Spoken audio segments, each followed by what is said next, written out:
The broadcast is now starting. All attendees are in listen-only mode. All right, good morning, good afternoon, good evening, folks. Depending on where you are in the world, that'll sound about right. Thanks for joining us today. We've got an awesome webinar scheduled for you. We're going to get started in about 2 minutes. For those of you who've been here before, if you can let me know where you're logging in from, I'd love to share it with everybody on the group. And if you're new, that's the starting process we have here. So love to share where everyone is dialed in from. I'm assuming at this point that most of us are working from our home offices, with the exception of Sweden. I think that's what I read today on CNBC, that Sweden has a voluntary process right now, which is very, very interesting to me. So take a few minutes or a couple seconds and use the chat room to let me know where you're dialing in from. Use that Q&A pane in the drop down popping out of the right side of your screen. I know that Jim is down in Cincinnati today, and Klaus is logged in from Denmark, if that's any indication. So let's see what we've got here. Hillsboro, Oregon. We've got Corpus Christi, Texas, Belgium, Pittsburgh, PA, Paris, Allentown, PA, Plymouth, Massachusetts, Cleveland, Ohio. All right, keep them coming, gang. I appreciate the feedback. So we're going to go ahead and get started. I've got 11 o'clock here on the East Coast in the US. We've got a great topic for you in a little different format than you're probably used to with us. More of a conversation today. We've got Claus Hetting, the CEO and chairman of Wi-Fi Now, and Jim Vajda, our CWNE resident and director of global Wi-Fi solutions here. An awesome topic: why the Wi-Fi industry will emerge stronger than ever after COVID-19. So we're going to get right into it here. Jim is going to really head up today's presentation and moderate questions and that kind of stuff. Jim, tell us a little bit about yourself. Yeah, happy to. Thanks, Don. Good to be here. Hope everybody out there is safe across the world. Good to have another international audience like we've had recently, which is very cool to see. I am the Director of Global Wi-Fi Solutions here at 7Signal, so I manage our team of sales engineers, and I am a CWNE and Cisco CCNP wireless. I'm a wireless network engineer by trade. That's what I was doing before I came to 7Signal. I've got experience in several different verticals, and you can follow me on Twitter at Jim Vajda, Vajda with a silent J there, and I have a blog, framebyframewifi.net. It's all about Wi-Fi content. And Don, you'll be happy that I actually have a new blog post up. No way. No, I usually put an excuse here about not updating it regularly enough, but I just posted something yesterday. Well, I'll get that out on our Twitter and LinkedIn and share it with everybody. Sounds good. All right, thanks, Jim. And with us today is Claus Hetting. He's the star of today's show. Klaus, give us a little bit about yourself.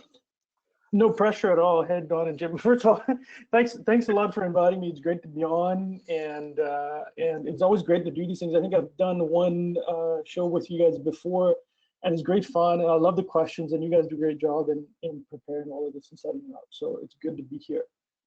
Yeah, so I'm the CEO and chairman of Wi-Fi Now, and I've been running the Wi-Fi Now organization for about 5 years. So we're a media event and advisory organization for the Wi-Fi industry. So we're dedicated to all things Wi-Fi, and basically what we spend our time doing is promoting companies, individuals, new standards, everything that revolves around Wi-Fi, essentially, right? And we do this through all kinds of content work, and of course through our events, and I spend a lot of time on news items, writing blogs and covering the Wi-Fi news, and I do that every week and so on. And by the way, I should say, if you do want a chance to keep updated on all the Wi-Fi things that are going on, even even as things are a little bit slow at the moment, it's still important to do that. So you go to wifinowglobal.com and you can sign up for our newsletter. So that's me, and it's great to be here. I'm looking forward to all the questions and the discussion. Great, thanks, Klaus. We're happy to have you here.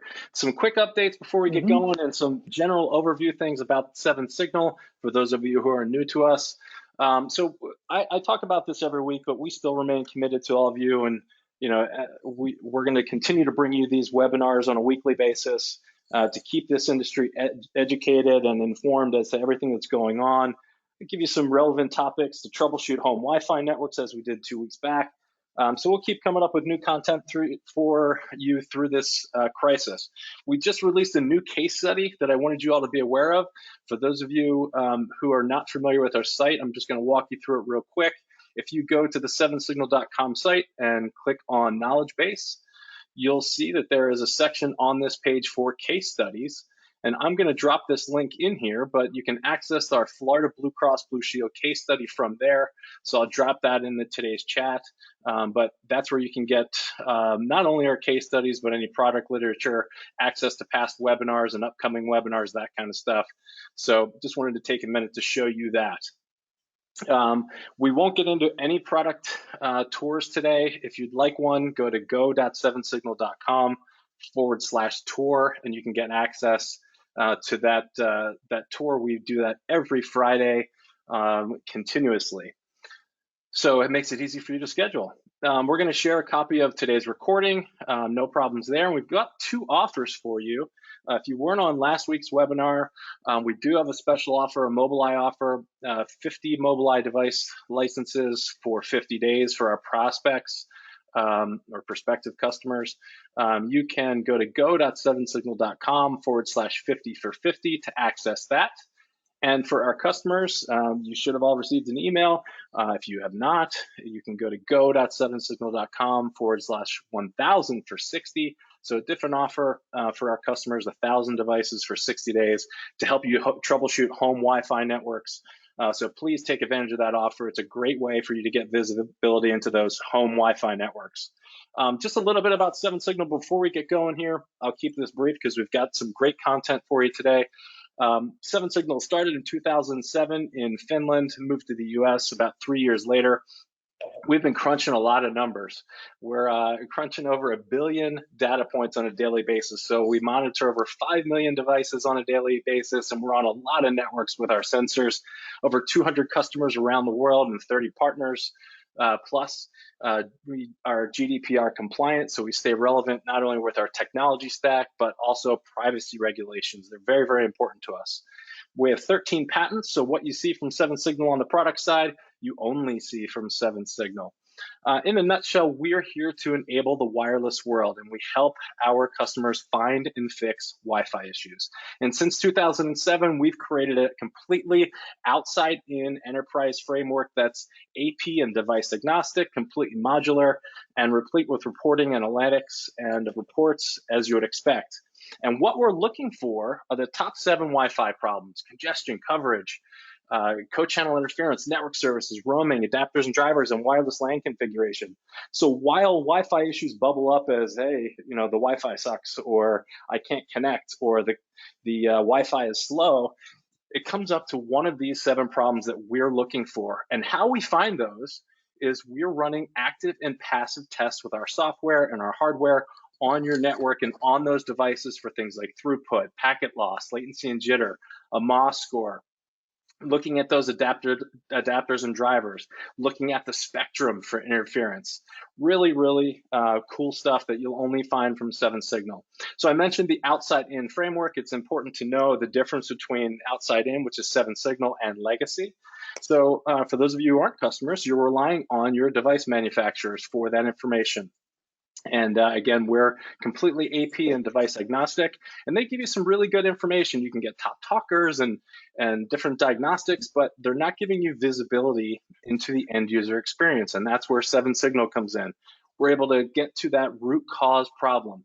Anytime in the last 90 days, we can go back and look at a device. We can look at an access point and see what was going on at that given time.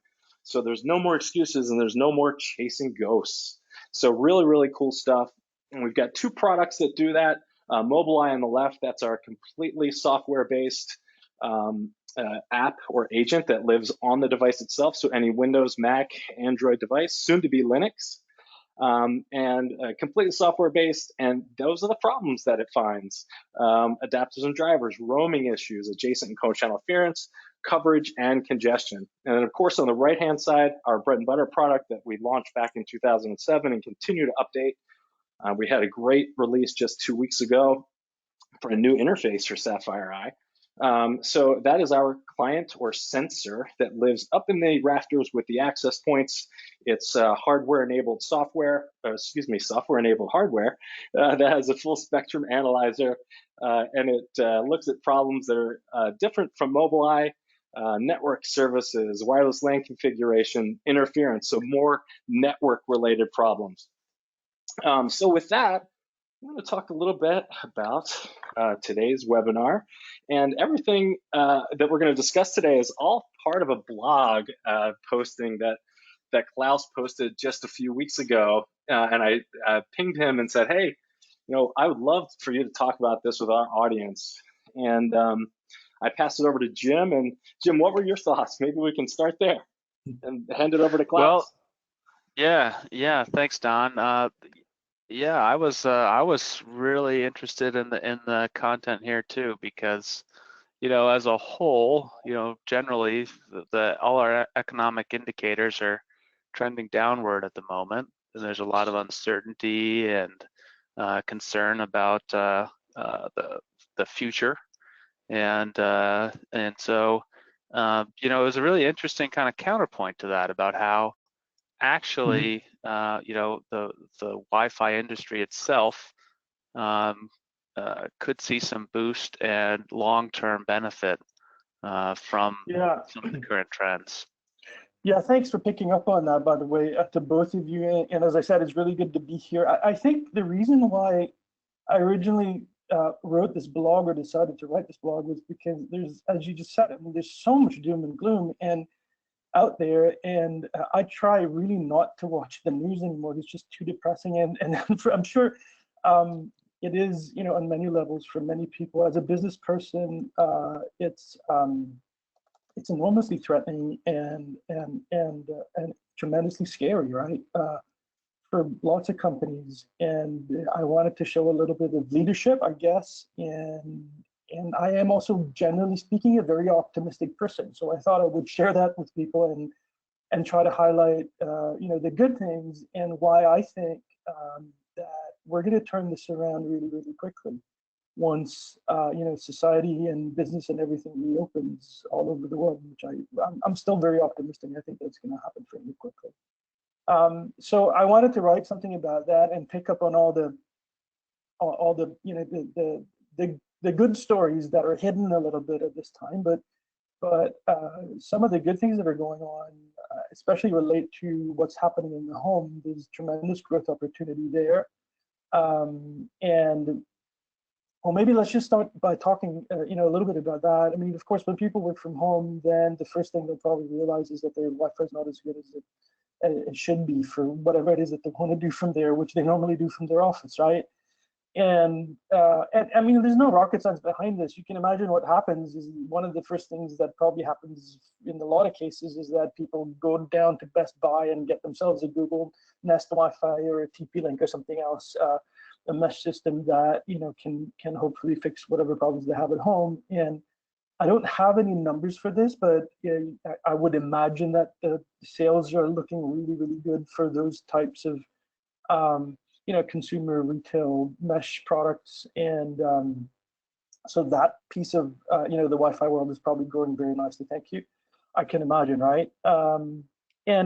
And so that's one piece of it, and of course we're also looking at a situation where there's a big opportunity for companies like yourselves, among others, right, to offer services and technology that it helps to improve the home Wi-Fi experience. And one of the things that we're seeing, and I just actually posted a guest blog by one of my clients, who's actually competitive, so I won't talk about that. But specifically, one of the things that we're seeing is is that also not surprisingly, the use of upload is significant, right? Because you've got your you've got your Zoom or your Skype or whatever it is that you're using for teleconferencing. You've got that turned on a lot of the time if you're working from home. So all of a sudden you have a lot more upload traffic than you would have before, and that has all kinds of knock-on effects, of course, for how well the Wi-Fi works or not, how much interference there would be in your home, and that opens up in turn for opportunities. I mean, one opportunity is for companies like yourselves to that help service providers fix that problem essentially through remote management and remote tuning and remote optimization of home Wi-Fi. And fortunately, there are good companies like you that do this, and it's a very effective way of making sure your home Wi-Fi service is high quality service. And so I think that's a business opportunity right there. I also think that there's also an opportunity, depending for how long this carries on, there's an opportunity to start offering premium services, for example, that perhaps address specific devices in the home that you need for basically doing your job, from your home office. So there's various things going on there. So all the focus, of course, all the good news, if you like, is opportunities for making home Wi-Fi better. And I think what we'll see is these things are not going to go away. I mean, once we're on the other side of the lockdown, I think we will see people continue to have the opportunity to work from home. I think that's a good thing, right? And so that's part of it. I think on the negative side, I would say, of course, the enterprise Wi-Fi piece will take a hit. I hope it's not going to be a really heavy one, but it's there. I'm hoping as well that what will happen once we're on the other side is that there will be a pent-up demand that then will be released essentially, and then we'll carry on, hopefully, with all the Wi-Fi 6 upgrades and so forth that we expect will happen. And there's also a lot of good news on the horizon. I think we'll talk about that a little bit later as well, about 6 gigahertz, which is a huge deal, in fact, an enormous deal, and we could probably spend a few hours talking about that alone. So I think there was a couple of reasons why I wrote it, and I wanted to highlight those things and provide some upbeat news, I guess, as well. And I also wanted to point out that the Wi-Fi industry and the way that Wi-Fi works in general is really about resilience, right? I mean, I think I've used this metaphor a number of times. It's a bit like Wi-Fi is a bit like having a Swiss Army knife or a toolbox, if you like, that you can apply to any number of things. And of course, companies and people do this all the time. They invent new use cases, right? And because it's really easy to work with, and there's a lot of opportunity out there to apply Wi-Fi to IoT or surveillance or whatever the case might be, right? In new ways. So this is the spirit of the industry. I mean, the spirit of the industry is super creative. It is super resilient. It's reacting very quickly to change. It's a bit like when when the meteor hits. I mean, the dinosaurs might all be gone, but the smaller creatures that are quick to adapt, those will thrive, right? And I think of it a little bit like that. I think that's a good picture of what's going on here. And sometimes it can take you less than 10 minutes or 15 minutes to put up a Wi-Fi network, cloud managed and everything, with guest access and security and everything, right? I mean, this is modern Wi-Fi equipment is like this, right? So we can address the pent-up demand really, really quickly, and I'm sure we're an industry that can adapt really quickly to whatever changes the world might throw at us. So I think we'll come back really, really strong. Yeah, thanks, Claus. And just some follow-up questions. Thinking about Sure. what you wrote and what you just said there. A lot of the interest right now in the Wi-Fi industry is in the 6 gigahertz band, particularly in the US with the FCC's decision making. Do you think the COVID-19 pandemic is going to cause any delays in that, timeline? Because I think there was a lot of hope that decisions would start to be made very soon. Correct. And I can tell you without any doubt, the answer to that is no. There will not be any delay. And the reason there won't be is because I'm actually a little bit sworn to secrecy, but so I can't say too much. But there is something happening today and the rest of today and tomorrow, I think. And one of the reasons why I wrote back to Dawn really quickly yesterday and said, can we move the webinars because I'm supposed to be watching what's going on with the 6 gigahertz thing.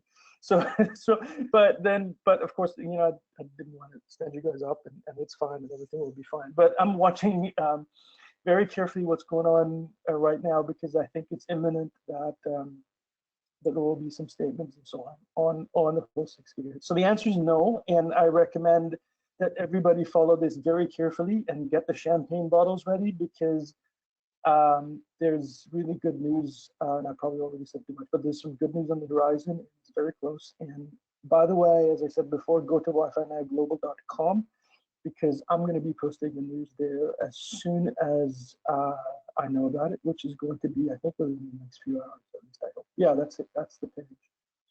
So we're going to awesome. be that. So it's great news, and that's moving, and it's right on schedule, and it's all happening this month, as far as I understand.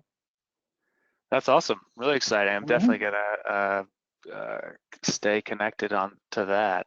So, obviously, enterprises are where 6 gigahertz has a immediate benefit. What about with all these people that are working from home? Is 6 gigahertz something that can help them out too? Oh yeah, absolutely. So I actually think it's going to be the home first and then enterprise second, or that's normally how these things tend to work as far as new standards. That's the sequence typically for when new Wi-Fi standards come out. And I here as well. I have no reason to think otherwise. There might be a bit of overlap, right? There's obviously things going on in both segments. But I very much think that the home Wi-Fi segment stands to gain a tremendous amount from this. I mean, and I think we will see, I've said this before, I think it's a paradigm shift in the sense that what we're going to have in the home as our Wi-Fi service is going to, in 2 years' time, say, it's going to be unrecognizable from what we have today. And we'll be able to do things like having multi-gigabit wireless backbones to every room, right? You have to remember, this is ideally, if everything comes out right, this is going to be 7 channels, 7 160 megahertz channels, which is staggering, right? And it's just a completely new, it's a completely new world, and I don't know that we all really understand yet where this is going to land us, because I think we'll see things that we probably can't imagine right now, because it's so, I don't know, I don't have a full historical overview of spectrum allocation, but I don't think this has ever happened before, that unlicensed, or for that matter, anyone has been allocated such a huge chunk of spectrum, 1.2 gigahertz. So it's very much historic. And yeah, so let me just get briefly back to your question, which was a very good one. Will it help, people working from home? Absolutely, it will. And the reason for that is there's just going to be a lot more spectrum to work with, and you will have opportunities to upload as much as you want, essentially, right? Because this is going to be a pristine 6 gigahertz band. Nobody's using it. And you're also not going to have legacy devices on this band, because the standards do not allow operation of legacy devices. So it's going to be all Wi-Fi 6 on the 6 gigahertz band, which means there's going to be a lot less interference, much better spectrum utilization, all of that. So you're going to have the home Wi-Fi network of your dreams, essentially. So whether this is going to come out in time, hopefully, the lockdown and all of that will be long over by the time we get 6 gigahertz products. But you will have, I think, within maybe, I'm guessing 8 to 12 months, the first products are going to come out, right? And within that time frame, it's going to be a completely new home Wi-Fi networking experience. I can't wait to try it. Nice. I think it's going to be amazing. Yeah, that's exciting. Can't wait to see what comes out. So from the enterprise side, they've got all these work from home users. You think enterprise AP vendors will invest more in some of their remote AP and VPN gateways with APs built in, that kind of tech? You think they'll? Yeah, I think so. I think that makes a lot of sense. I mean, I have been speaking a bit to some enterprise vendors that I know very well, and obviously all the VPN related business is going really, really well right now. I mean, there's a lot of companies that are simply forced to do that. So it makes sense that that would grow, and that's an important market already, but obviously it's incredibly important right now. Whether we will have, it's all about timing, right? I mean, whether enterprises believe that they have to start investing in this kind of longer term because they see more of this coming. I really hope that's not the case. But that's obviously their call to work that out. But certainly that's of huge interest to enterprises right now, and I hope they're able to, or enterprise vendors, for example, I hope, and for that matter, service providers that deliver these kinds of services to the home and or wherever. I hope they manage to recover some of the damage on things like that. Yeah, cool. So I really liked your metaphor about the meteor striking the Earth and the extinction level event for the dinosaurs. We feel a little bit like that right now, don't we? It does. Doesn't it? So it does. Right? Yeah. Are there winners and losers in your mind that are going to come out of this crisis in the Wi-Fi industry? Yeah, it's a painful thing to talk about, right? I think, as I said, I foresee a very bright future for the Wi-Fi industry, and so I'm not going to pick any losers. I don't think there will be any. My own sense of this and my own optimism directs me to say that we're going to get out of this very, very quickly. And given that, I think what we will see is we're going to pick up the pace again with Wi-Fi 6 and 6 gigahertz. So in other words, there's so much opportunity, and there was until everything shut down. We were on an incredible track, right? Amazing growth opportunity track, essentially, with Wi-Fi 6, and now also coming this week, 6 gigahertz. So that will come back, and that hopefully will more than compensate for whatever has been lost in the middle, right? So that's kind of my view right now. In terms of who might suffer more, when you don't have, when you're not as mobile as before, then you don't need mobility as much, right? So I think probably the mobile carriers will be will take a large, sizable hit because of this, right? And that's terrible as well. And all of a sudden, 5G maybe not as exciting as it was a couple of months ago, and so on and so forth. And they weren't really doing great at that point either. So it could be really terrible for the 5G people.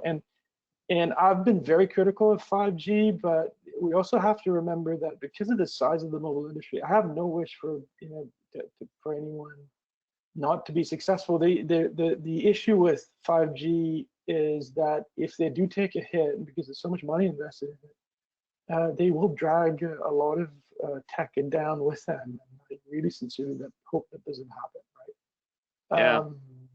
So that's kind of a doomsday scenario of sorts that I probably shouldn't say anything more about.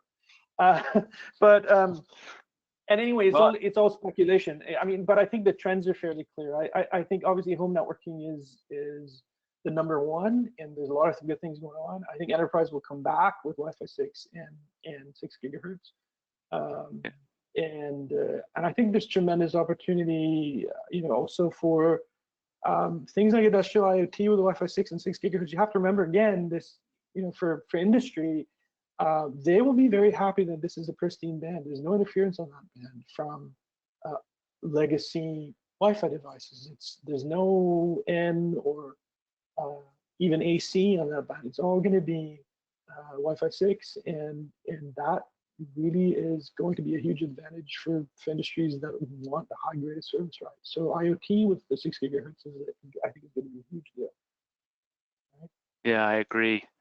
And just to back up your point about the challenge faced by 5G, I just read a report this morning from a mobile network operator that said their handoffs were down 27% versus a typical week, indicating a lot less mobility. Yes. And also their Wi-Fi calling was up 76%. Correct. So people are indoors, they're not moving around. Of course, we know that, but we know that. the result is right? that, yeah, the result is that cellular technologies are not being used nearly as much, and they're relying on Wi-Fi much, much more. Correct. Yeah. Correct. And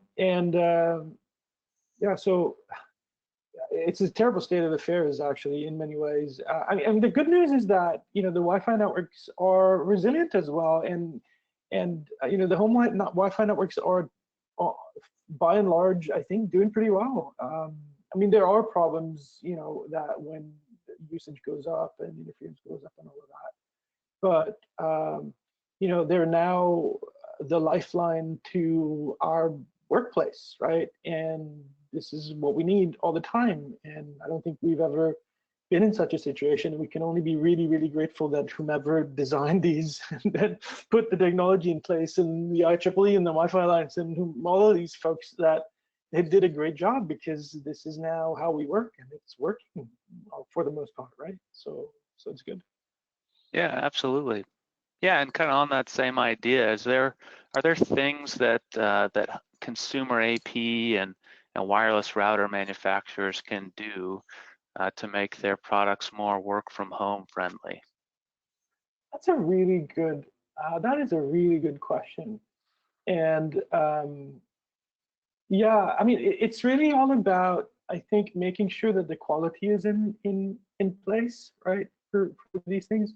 Some of the, I mean, there's various things, and there's quality work going on all the time. I mean, one of the things that the Wi-Fi Alliance has done a really good job on is this Easy Mesh protocol and standard and certification program, it is actually, which optimizes mesh networks for the home, essentially, right? And also provides interoperability, multi-vendor interoperability, and so on. And I think things like that, or adopting things like that in general, is obviously will lift the quality of home Wi-Fi, residential Wi-Fi everywhere, right? And it also gives folks an opportunity to shop on an open market for Wi-Fi equipment that they think is better, perhaps, than what they have, because it's supposed to be, and I don't know if it's fully there yet, but supposed to be multi-vendor interoperable and so on, right? So adoption of Easy Mesh, I think, is an important thing. That there's a whole load of, and if you don't know about it, you can go to Wi-Fi Alliance and have the website and have a look at what that means. But there's a load of very useful features in there. It has to do with management, but also optimization, and a lot of things that will make your home Wi-Fi work better is included in that standard or that certification program. So that's something worthwhile, I think, for access point providers or home router providers to adopt, and many of them are, by the way. We've seen good adoption over the past 6 months or so. Yeah, that's really encouraging. There's also the I think it's the Wi-Fi data elements certification. There's a couple different Correct. threads Correct, that yes. the Wi-Fi Alliance is working on to help those dense residential areas coordinate the spectrum a little bit better, so they're not all using the same channel. That's right. Things like that. Right. That's really exciting, I think. That's really useful, and what we have to remember is that there's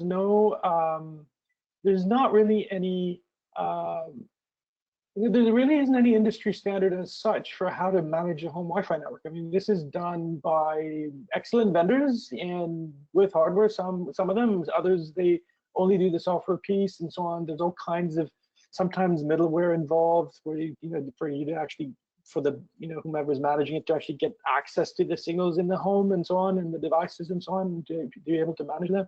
So this is super fragmented, and there's some good initiatives about various companies. And by the way, telecom infra, what is it called? The Facebook one, the telecom infra project, TIP, is doing some great work on open sourcing all of that. There's other companies doing great work on middleware and so on. So there, but the point is, we haven't come together fully on a standardized approach to home Wi-Fi and how to manage home Wi-Fi. So a very good example of what you said is that the Wi-Fi Alliance now has this, it's called something data elements, I don't remember the exact name, but the idea is to standardize the KPIs and that you use to optimize and manage home Wi-Fi network, right? So that everybody is working from the same sheet of measurements, essentially. That's sort of the general gist of it. And I think that's a really good, that is a really good initiative, a strong initiative to certify that. And as I said, there's many other things going on with open source middleware and so on and so forth. And that's maybe a topic for a whole other webinar, perhaps. And I'm still studying. I'm actually right now studying these things. It's super interesting to see how this is coming together. Nice. Well, let's get into some of the questions from our audience and some of the folks that have registered. I want to encourage everybody listening in, if they want to submit a question in our question and answer pane and go to webinar, we'd be happy to field that. Some of the questions from registrants, Tim asks, there will be some opportunities for some wireless contract jobs during this time for folks that are laid off. Options to help? Well, yeah, I certainly would hope so, but I have no idea what that looks like. Obviously, is a horrible situation for people being laid off, not just from this industry, but from a lot of it, for a lot of industries, a lot of, especially small companies are hurting, but also big companies, right? I don't know. I mean, one would hope that maybe a job market for contract jobs, maybe of shorter duration, would appear, right? And maybe the health industry needs some help with things and so on. But I don't know that I have any better input than that, but I certainly hope so. And I can tell you, I feel for you guys out there, and I'm in a dire situation myself. I'm, supposed to be doing events, and it's not easy to do events. And there's a lot of businesses that are, super challenged, right? Super challenged, but we'll come back, right? I'm sure we'll come back. I think you're right, Klaus. And before all this happened, at least in the U.S., there was a very hot job market for people doing Wi-Fi. So if you can weather the storm, I think there'll be brighter skies on the other end of it. Correct. Yeah. So question from Michael here. How well can can Wi-Fi home hotspots provided by schools or libraries help students without broadband internet access at home? I think that's an excellent idea. I don't know actually whether it sounds a little bit like Michael perhaps knows of some projects that have that are already going on. Perhaps there's some proposals or something like that. I think it's an excellent idea. I would think what he's referring to here is probably sort of a device perhaps that connects to mobile networks for the backhaul.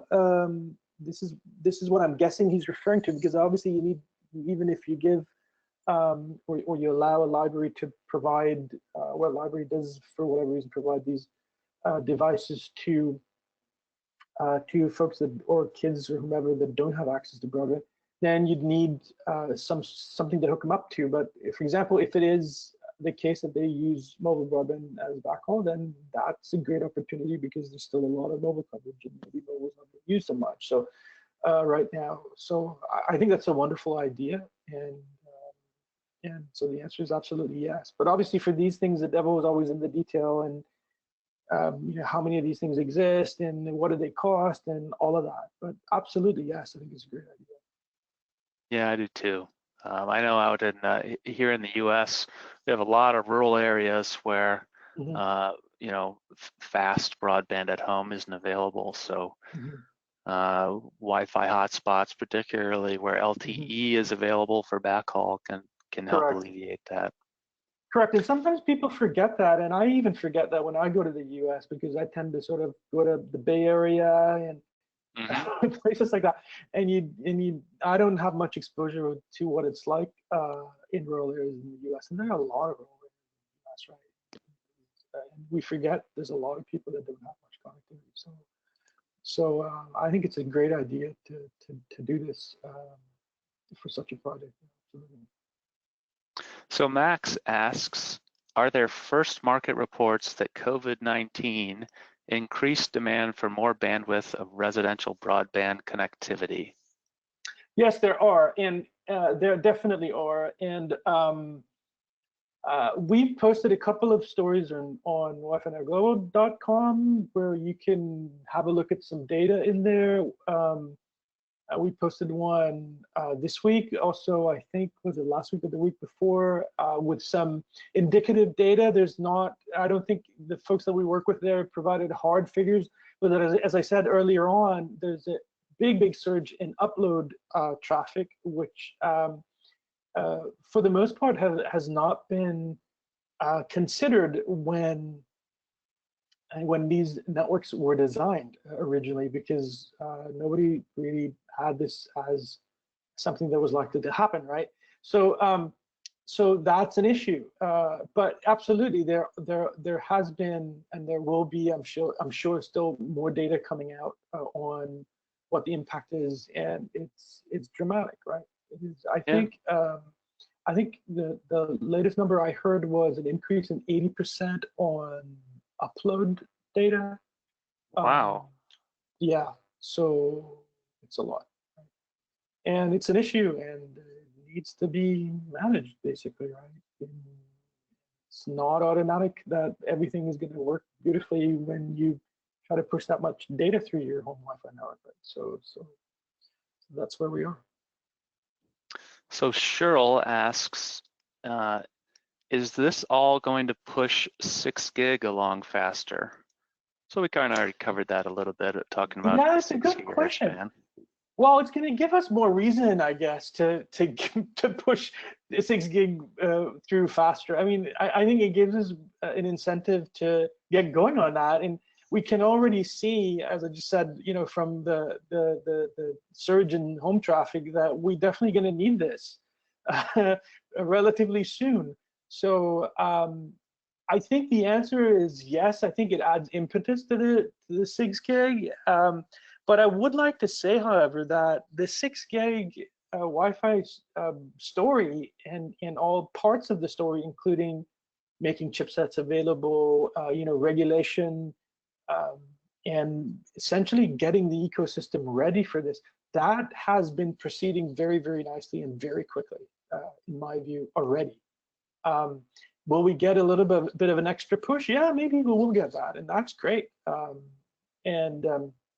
But again, I hope this is going to be long over, long before we get any Wi-Fi 6E products out there. So hopefully that's what's going to happen. But the 6 gig, as I said, it's something amazing. And if, generally speaking, I just want to say, everybody listening, if you don't know what it is, I mean, this is the time to find out and jump on that bandwagon and really start thinking about what opportunities this will give you, and really be creative with these things, because it is so much free quote unquote spectrum, so much unlicensed spectrum, that goodness knows, I mean, what you could do with that. So hopefully it's I inspired somebody by saying that, and to get people's thoughts going on this. There's a lot going on, right?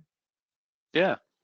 And a couple more minutes, I will pick some choice questions from our live audience. Here's one from Corey. I think it's really a question for me, but can Sapphire Eye be used as a spot checker for IT troubleshooting? I was thinking more of it as a troubleshooting tool as we as IT consultants can use for clients that are small business. So yes, absolutely. Our Sapphire Eye works very well in that use case. You can redeploy it to different sites. You can ship it to a site and have somebody plug it in. We're working very hard actually right now on some software features to increase its portability and deployment flexibility. So that is a use case that we have customers using Sapphire Eye for today. So thanks, Corey. Dave says, with Wi-Fi 6E, how do we see enterprise deployments changing? For instance, smaller cells, and do we know how much smaller? Yeah, that's a really good question. Yes, smaller cells. On the other hand, Wi-Fi 6 in itself does offer improvement on the range, right? So whether these two things are going to cancel each other out or not, I don't know. I think it's a very, very good question, one that I would like to have an answer to as well. Part of the reason we don't know exactly is because the rules for Wi-Fi 6E are not out yet, so we don't know exactly what power levels will be mandated for indoor Wi-Fi 6E, right? But they will be lower. I'm pretty sure that there's general consensus of that. So the power levels will be lower than we have currently for indoor Wi-Fi, right? But my thought is maybe in the end with Wi-Fi 6, maybe there won't be such a big change in terms of how many APs you need to cover this or that, you know, purely from a coverage point of view. But it's very, very good, and I think you need some radio planning experts. As soon as we have the data, I mean the rules in our hands, right? So we know what the power levels are. I think that's an excellent topic for one of the planning companies, planning tool companies, you know, to dig into and find out what's really the effect of this. I think it's super interesting, you know, to study that. Yeah, for sure. I think that about wraps up our questions there. Mm-hmm. Don, anything you want to add then? No, that was fascinating to sit back and listen to everyone. I hope our audience at home was entertained by today's discussion. We're looking forward to bringing you new topics next week. Thank you, Jim. Thank you, Klaus, for coming and presenting to all of us. And those of you at home, thanks for joining us. Everyone have a great rest of the week. Thank you so much for having me. Thanks, guys.